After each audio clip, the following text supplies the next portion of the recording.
Zombie apocalypse.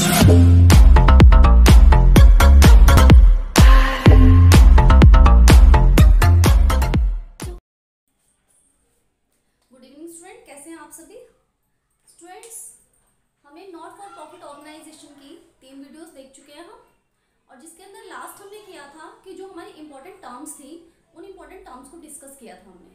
इसे further इसे next जो स्टेप है हमारे पास है नॉट फॉर प्रॉफिट ऑर्गेनाइजेशन के अंदर फंड बेस्ड अकाउंटिंग।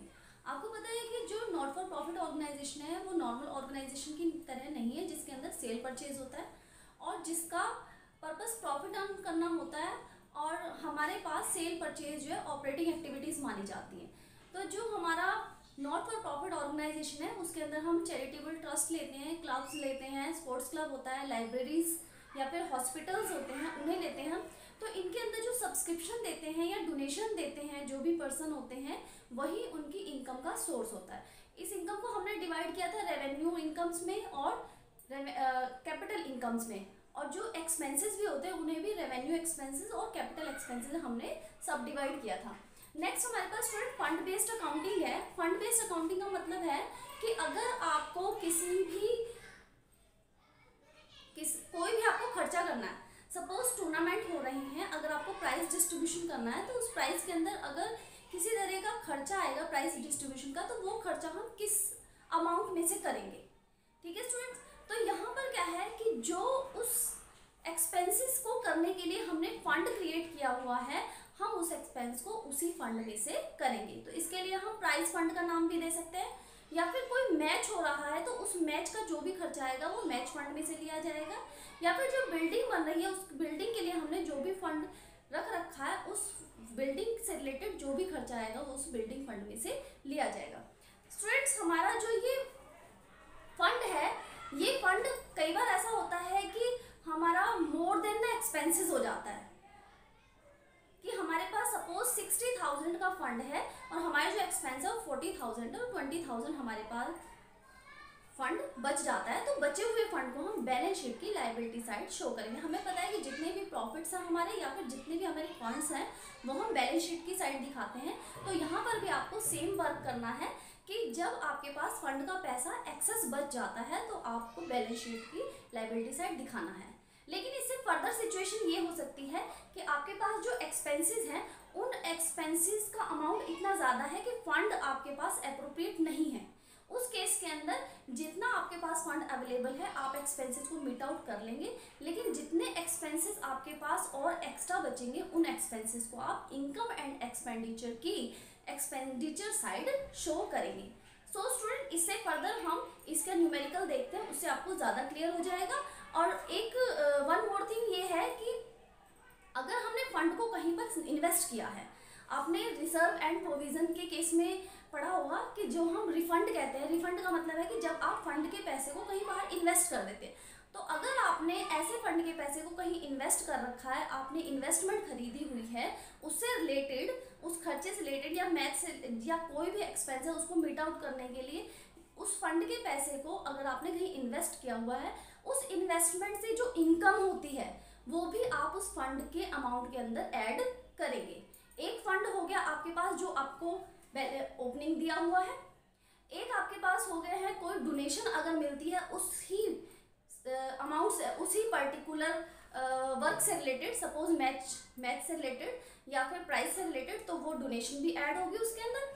अगर वहाँ पर कोई इन्वेस्टमेंट है और उसे इंटरेस्ट मिला है वो भी ऐड होगा, और लेस होंगे जो भी उसके एक्सपेंसेस होंगे। अगर एक्सपेंसेस जो है वो ज़्यादा हैं तो फंड लेस करने के बाद में जो एक्सपेंसेस बच जाते हैं वो एक्सपेंसेस इनकम एंड एक्सपेंडिचर के आप 2 साइड दिखाएंगे। लेकिन अगर फंड एक्स्ट्रा है तो उस फंड को आप बैलेंस शीट की लायबिलिटी साइड ले जाएंगे। ठीक है स्टूडेंट्स, नेक्स्ट हम इसका एक एग्जाम्पल देखते हैं। ये स्टूडेंट्स, आपको ये क्वेश्चन दिखाई दे रहा होगा, यहाँ पर आपके पास ये एक क्वेश्चन है फंड बेस्ड अकाउंटिंग से रिलेटेड। स्टूडेंट्स, जो भी हम अकाउंटिंग फंड से रिलेटेड करते हैं उसका नाम होता है फंड बेस्ड अकाउंटिंग। और ये जो हम छोटी छोटी बातें आपको सिखा रहे हैं ये हमारे फुल फ्लेज क्वेश्चन से रिलेटेड है, जो कि हमारा क्वेश्चन बोर्ड में आएगा पूरा, जिसके अंदर आपको रिसिप्ट एंड पेमेंट से इनकम एंड एक्सपेंडिचर और after that balance sheet prepare करनी होगी। उस क्वेश्चन को प्रिपेयर करने के लिए छोटे छोटे पार्ट जो आपको प्रिपेयर करने पड़ेंगे। हमारे पास ये क्वेश्चन है, यहाँ पर पर प्राइस फंड है, सो स्टूडेंट जो भी आपके पास फंड गिवन है उस फंड के अंदर आप जितनी भी उससे रिलेटेड इनकम्स हैं, हमें इनकम इजीली पता चल जाएंगी कि जो इन्वेस्टमेंट में इंटरेस्ट है वो भी हमारी इनकम है, डोनेशन है वो भी हमारी इनकम है, फर्दर कोई हमें रिसिप्ट मिलती है या रिबेट मिलता है वो भी हमारा इनकम का पार्ट है। तो जितना भी उस फंड के अंदर ऐड होना चाहिए वो सब हम ऐड कर देंगे और जो भी एक्सपेंसेस है उसे हम लेस कर देंगे। आफ्टर दैट हम देखेंगे कि क्या रिजल्ट निकलता है, हमारे पास फंड एक्स्ट्रा बचता है या फिर हमारे पास एक्सपेंसेस एक्स्ट्रा बचते हैं। So let's start. Fund based accounting में सबसे पहले आपको लिखना है प्राइस फंड। प्राइस फंड आपके पास है 80,000। अभी यहाँ पे 10% प्राइस फंड इन्वेस्टमेंट है जिसपे जो 80,000 है, तो 10% 80,000 का मतलब है स्टूडेंट्स कि आपको 8,000 का यहाँ पे इंटरेस्ट इस पे मिला है। ओके, नेक्स्ट हमारे पास है डोनेशन। प्राइस फंड पे डोनेशन को ऐड कर देंगे हम। डोनेशन प्राइस फंड की 12,000। नेक्स्ट हमारे पास है interest received on price fund. यहाँ पर आपके पास जो interest received on price fund है वो आप 4,000 उसे ऐड करेंगे।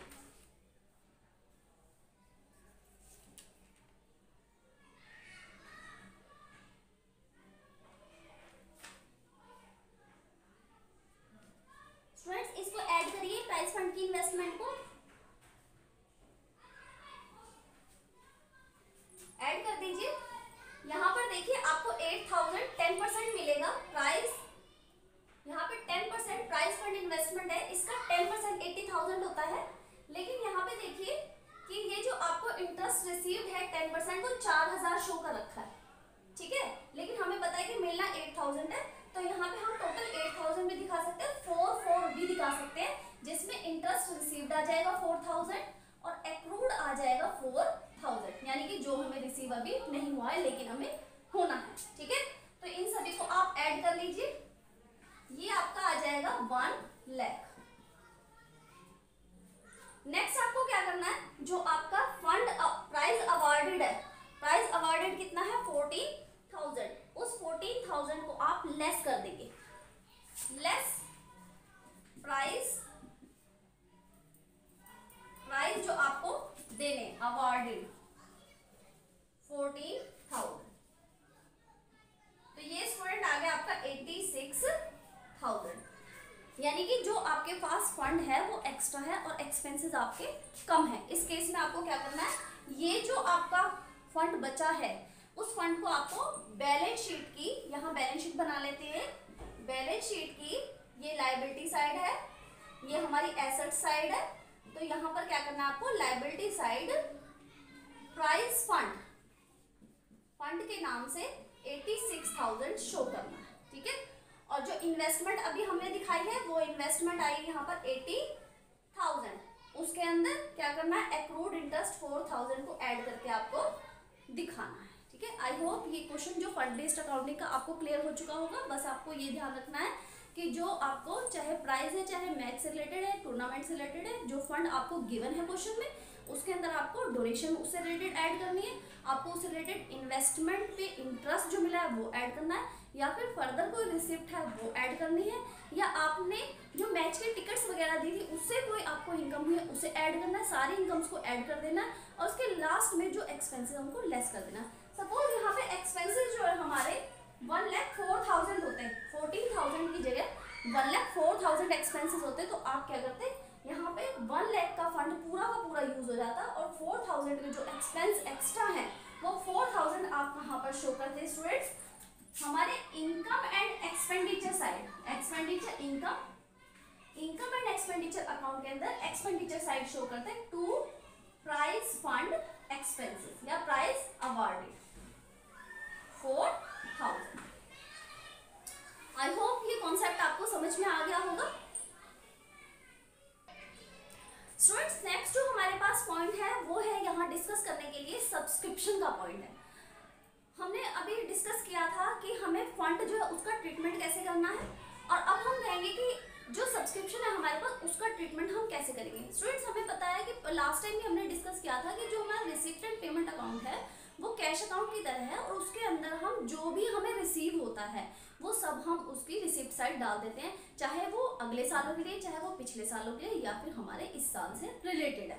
लेकिन हमारा जो इनकम एंड एक्सपेंडिचर अकाउंट है वो हमारा रेवेन्यू नेचर का अकाउंट है, बिल्कुल प्रॉफिट एंड लॉस अकाउंट की तरह है। उसके अंदर हम जो भी अमाउंट लेंगे वो अमाउंट हमारा करंट ईयर से रिलेटेड ही होगा, चाहे वो करंट ईयर के अंदर प्रीपेड हो, चाहे वो करंट ईयर के अंदर आउटस्टैंडिंग हो। ना तो हम अगले आने वाले सालों का रिसीव करेंगे, ना ही हम पिछले सालों का उसके अंदर लेकर आएंगे। तो स्टूडेंट, अब अगर सब्सक्रिप्शन के केस में रिसिप्ट एंड पेमेंट में सब्सक्रिप्शन दे रखी है, सपोज हम ईयर मानकर चलते हैं 31 मार्च 2020, ये हमारा करंट ईयर है। अगर हमें सब्सक्रिप्शन 2019 की भी दे रखी है और 2021 की भी दे रखी है, तो इस केस को हम कैसे सॉल्व करेंगे, आगे ये हम क्वेश्चन के थ्रू देखते हैं। सबसे पहले मैं बताना चाहूँगी आपको कि इसका हमारे पास एक फॉर्मूला है, जिस फॉर्मूले को हम देखते हैं अभी। सबसे पहले हमारे पास सब्सक्रिप्शन फॉर द ईयर है, subscription for the year. For the year का मतलब है कि पूरे साल में हमें सब्सक्रिप्शन कितनी मिली है, यानी कि करंट ईयर की सब्सक्रिप्शन कितनी है, वो सब्सक्रिप्शन। उसके अंदर जो हमें ऐड करना है स्टूडेंट्स, ऐड हम करेंगे सब्सक्रिप्शन आउटस्टैंडिंग। हमें पता है कि जो हमारी सब्सक्रिप्शन है वो हमारी इनकम है, और इनकम आउटस्टैंडिंग अगर होती है तो वो हम एसेट साइड दिखाते हैं, और अगर हमारे एक्सपेंसेस आउटस्टैंडिंग होते हैं तो हम लायबिलिटी साइड दिखाते हैं। तो यहाँ पर सब्सक्रिप्शन, सबसे पहले सब्सक्रिप्शन मैंने शॉर्ट फॉर्म लिखी है, subscription outstanding standing for the year ended. For the year ended में हम लिखेंगे फॉर द ईयर, कौन सा ईयर है, current year, right. Current year हमारा क्या है, 2020, उसे ऐड करेंगे। नेक्स्ट हमारे पास जो हमारी सब्सक्रिप्शन इन एडवांस होगी इन द बिगनिंग, और यहाँ पे फॉर द ईयर की जगह हम क्या लिखेंगे, outstanding at the end of current year. Next हमारे पास है subscription in advance in the beginning. एक बात है स्टूडेंट्स, यहाँ पे डेट बहुत मैटर करेगी कि हम बिगनिंग और एट द एंड कैसे देखें। तो 31 मार्च 2020 वो करंट ईयर का एंड है, लेकिन अगर हम ये कहेंगे 31 मार्च 2019, वो 19 का तो लास्ट है लेकिन 20 का बिगनिंग है, रिमेंबर। यानी 31 मार्च 2020 जो है हमारे करंट ईयर का लास्ट है, उसे हम एंड ऑफ द ईयर कहेंगे, लेकिन हमारा बिगनिंग क्या हो सकता है, हमारा बिगनिंग 1 अप्रैल 2020 भी हो 2019 भी हो सकता है, लेकिन वो बिगनिंग 31 मार्च 2019 भी हो सकता है 2020 के लिए, ठीक है। जहां पर 2019 खत्म होता है जस्ट वहीं पर बिगनिंग शुरू हो जाती है 2020 की। तो डोंट कंफ्यूज, बिल्कुल भी कंफ्यूज मत होना, ठीक है। नेक्स्ट इसको भी हम ऐड करेंगे। अब हम लेस क्या करते हैं, लेस हम करते हैं subscription outstanding in the beginning.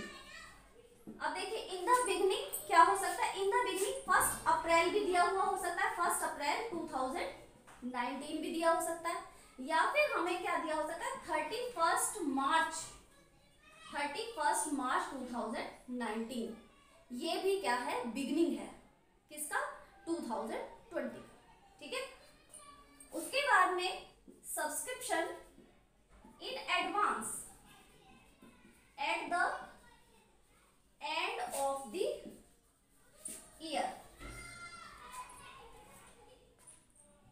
Subscription जो एडवांस होगा साल के लास्ट में, उसे भी हम लेस करेंगे, ठीक है। तो हम इसको अच्छी तरह समझने के लिए एक एग्जांपल भी ले लेते हैं। एक बार और मैं बता रही थी, subscription outstanding at the end current year का ऐड होगा, subscription in advance in the beginning of, इसको भी करंट ईयर ही लेंगे हम, कंफ्यूज नहीं होंगे। अब करंट ईयर के बिगनिंग में, तो बिगनिंग क्या हो सकता है उसका 1 अप्रैल 2019 हो सकता है, लेकिन उसको 31 मार्च 2019 भी कह सकते हैं। उसके बाद में subscription outstanding in the beginning जो है उसको हम लेस करेंगे, outstanding in the beginning less होता है और subscription in advance in the beginning add होता है। और यहाँ पर अगर एडवांस एट द एंड है उसे हम लेस कर देंगे। इस सब को लेस ऐड करके जो भी मिलेगा हमें उसे हम क्या कहेंगे, हमारे पास इस साल का सब्सक्रिप्शन है, जिसे कि हमें इनकम एंड एक्सपेंडिचर की इनकम साइड दिखाना है। नेक्स्ट हमारे पास स्टूडेंट्स एक चीज और मैं आपसे डिस्कस करूंगी।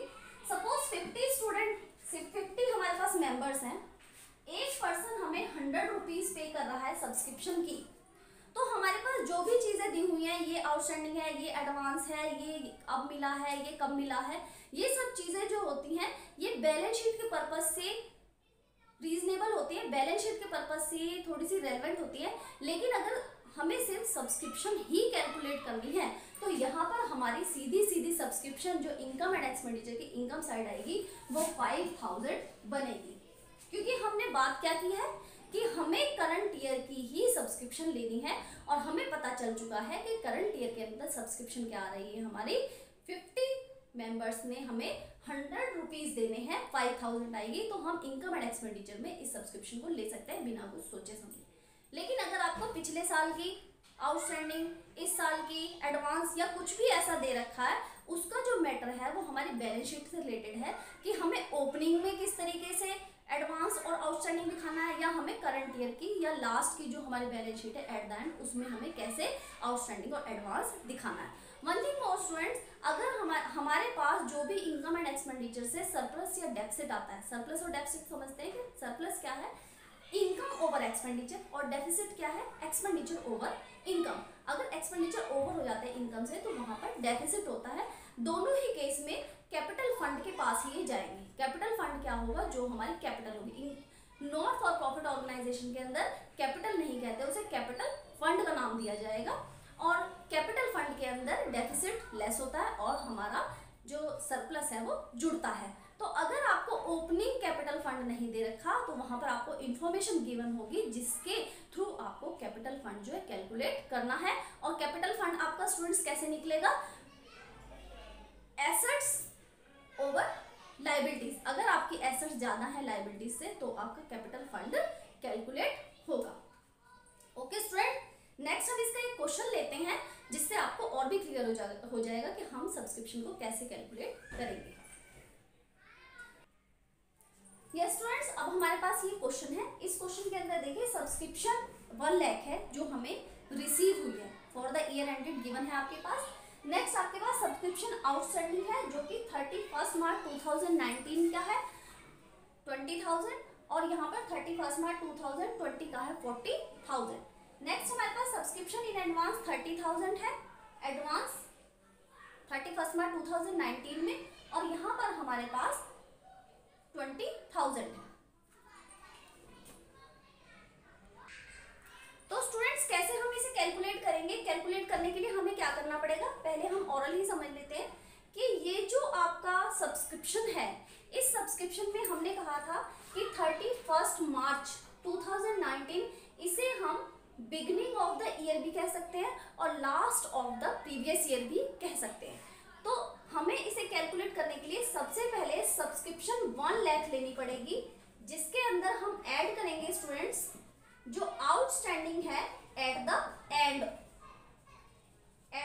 Of current year. तो 40,000 यहाँ पे आपका ऐड हो जाएगा और साथ में ऐड होगा आपका in advance in the beginning.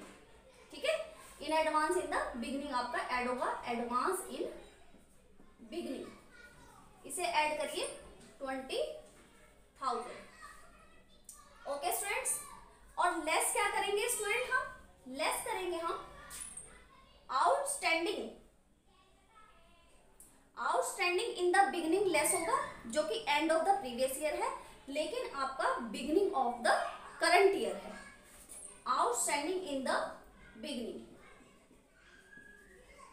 20,000 और यहां पर ऐड होगा advance at the end, advance at the end आपका लेस होगा, यानी कि 30,000।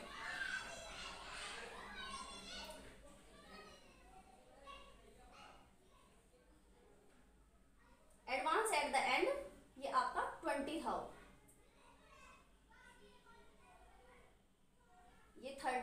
सॉरी, यहाँ पे 30 है, यहाँ पे आपका 20,000। ओके, अब इसे आप कैलकुलेट कर लीजिए।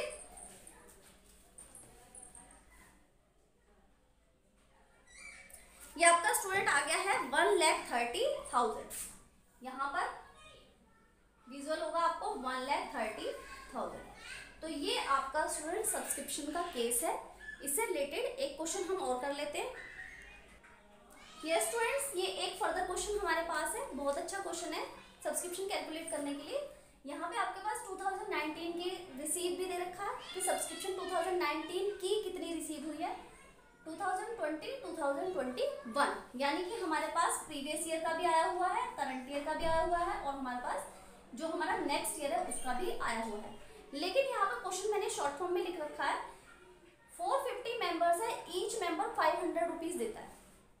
अगर हर मेंबर 500 रुपीज देता है तो इसका मतलब है कि करंट ईयर में हमारे पास 450 मल्टीप्लाई बाई 500 रुपीज मिलने चाहिए। तो ये टोटल आपके पास बन जाता है 2,25,000। ठीक है, 2,25,000 हमारे पास बन जाता है। और आप यहाँ देख रहे हैं कि जो हमारे पास करंट ईयर का है वो हमें क्या रिसीव हुआ है, 2,11,000। इस केस में हमारे पास जो आउटस्टैंडिंग है करंट ईयर का वो 14,000 बन जाता है, यानी कि आउटस्टैंडिंग एट द एंड। अभी हम जब सब्सक्रिप्शन दिखाएंगे इनकम एंड एक्सपेंडिचर अकाउंट में इनकम साइड, तो हम 2,25,000 ही दिखाएंगे, जिसके अंदर आउटस्टैंडिंग 14,000 दिखाएंगे। और जब हम बैलेंस शीट बनाएंगे तो उस बैलेंस शीट में, यानी कि जो 31 मार्च 2020 की बैलेंस शीट होगी, उस बैलेंस शीट की एसेट साइड हम आउटस्टैंडिंग सब्सक्रिप्शन 14,000 शो करेंगे। स्टूडेंट्स, एक पॉइंट और मैंने यहाँ पे लिख रखा है कि 2019 में 31 मार्च 2019 में जो हमारी आउटस्टैंडिंग थी वो 4,500 थी।